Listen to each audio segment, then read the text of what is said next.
कोई मिसाइल या rocket Hezbollah की तरफ से फायर किया जाता है तो वहां पर तुरंत 5 मिनट के अंदर इजराइल के सारे इदारे, सारे डिपार्टमेंट्स पहुंच जाते हैं, चाहे वो फायर डिपार्टमेंट हो, पुलिस हो, मिलिट्री हो या फिर जांच एजेंसियां हो। इस वक्त मैं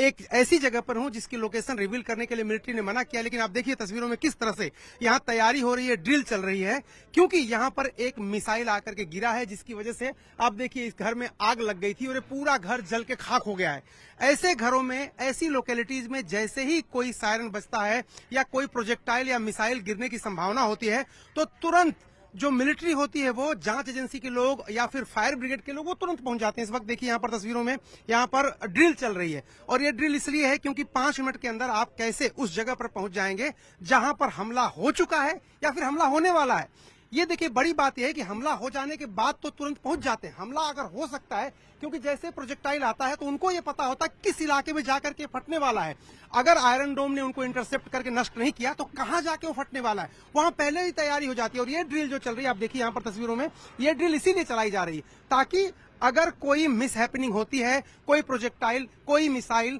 कोई रॉकेट आता है तो उसको कैसे, किस तरीके से उसको समय रहते उसका जो डैमेज है उसको कम से कम करना है। आप देखिए तस्वीरों में यहां पर हर तरफ आपको दिखेंगे जो मिलिट्री के लोग हैं और तमाम जो जांच एजेंसियों के लोग हैं वो यहां पर एक जो बड़ा मिसाइल आके गिरा था यहां पर जिसकी वजह से ये पूरा डैमेज हुआ है उसकी जांच तो हो ही रही है, साथ ही साथ ड्रिल भी हो रही है। तो आप देखिए यहां तस्वीरों में एक बड़ी सी दीवार पर इजराइल का बड़ा झंडा लगा है। ये मैं अक्सर देखता हूं, कहीं भी अगर आकर कोई मिसाइल या रॉकेट गिरता है उससे जो नष्ट हो जाती है दीवार, अब देखिए इन दीवारों में पूरा होल हो गया था, उनको झंडे से ढक दिया गया है और यहां पर मिलिट्री ड्रिल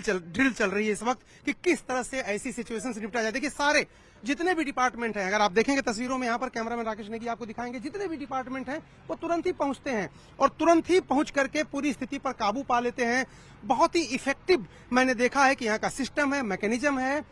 सैकड़ों की संख्या में मिलिट्री के लोग, फायर ब्रिगेड के लोग, सिविल एडमिनिस्ट्रेशन के लोग, एम्बुलेंसेज, जो सफाई कर्मचारी, वो सब कोऑर्डिनेटेड रूप से एक साथ निकलते हैं और उस जगह पर पहुंचते हैं जहां पर हैपनिंग हो चुकी होती है। यहां पर देखिए मिसाइल गिरने के बाद के निशान आपको दिख रहे हैं, पेड़ जले हुए, चारदीवारी पर जो है ये जले हुए निशान आपको दिखाई दे रहे हैं। तो सब कुछ इतना कोऑर्डिनेटेड वे में होता है। आपको तस्वीरें मैं दिखा रहा हूं, देखिए यहाँ पर बड़ी बड़ी गाड़ियों में न सिर्फ मिलिट्री के लोग आते हैं, जांच एजेंसी के लोग आते हैं, बल्कि तमाम तरह के इक्विपमेंट से लैस तमाम एजेंसीज भी यहाँ पहुंच जाती हैं ताकि जल्दी से जल्दी मलबा हटाया जाए, जल्दी से जल्दी यहाँ से लोगों को, अगर कोई घायल हुआ है तो उनको रेस्क्यू करके हॉस्पिटल ले जाया जाए। तो ये जो ड्रिल है, ये जो तैयारी है, आप देखिए बहुत ही इफेक्टिव तरीके से इन हमलों से यहाँ पर इजराइल की डिफेंस फोर्सेज निपटती हैं। कैमरामैन राकेश नेगी के साथ Arun Singh, news 18 India, Israel. और देखिए दक्षिणी लेबनान, जिसका जिक्र हम बार बार इसलिए करते हैं क्योंकि यहां पर हिजबुल्लाह के सबसे ज्यादा ठिकाने हैं और हिजबुल्लाह को बड़ा झटका यहां पर एक बार फिर लगा है। इजराइल की एयर स्ट्राइक में हिजबुल्लाह का कमांडर ढेर कर दिया गया। जानकारी के मुताबिक दक्षिणी लेबनान के खाना शहर में इजराइल ने हमला किया जिसमें हिजबुल्लाह का कमांडर जलाल मुस्तफा हरीरी ढेर हो गया। तो लगातार इजरायली सेना के जरिए हिजबुल्लाह के टॉप कमांडर्स ढेर किए गए हैं, हिजबुल्लाह का चीफ ढेर कर दिया गया। कई ऐसे कमान संभालने